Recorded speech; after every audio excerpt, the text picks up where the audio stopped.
And so that's I said it was subjective. yeah, that's the question, right? Okay, so the question was right. Yeah, how much is too much? And one of the principles that I've ignored much of my career, but when I pay attention, I do it, is reading your stories out loud.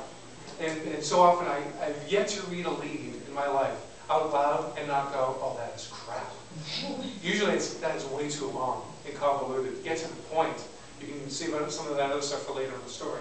And so, so with numbers, it's it'll kind of emerge as you speak it. If you start to get lost in numbers yourself as the writer, gosh, let alone the reader. There's two extremes. One extreme is to not want to approach numbers at all and just speak in generalities.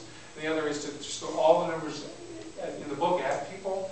I've had leads that I've read when I've done these trainings where the person has taken at least 7 or 8 different distinct numbers, and sometimes on multiple fronts. And I'm like, whoa, you have to read it multiple times to even start to get it. So they abdicate responsibility. They say to the reader, it's your job, you figure it out.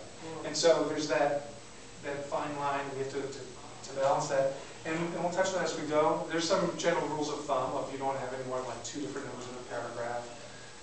But sometimes, and that's where also graphically it's so important to be able to pull out numbers from a story and let your stories breathe. And that's one of the ditties actually talks about that, is how to make use of those other elements so that you're not bogging the story down with so many numbers that you slow people down the flow of the story. It should complement and accentuate the story, but not get in the way and cause people to just turn to the fights as much as we all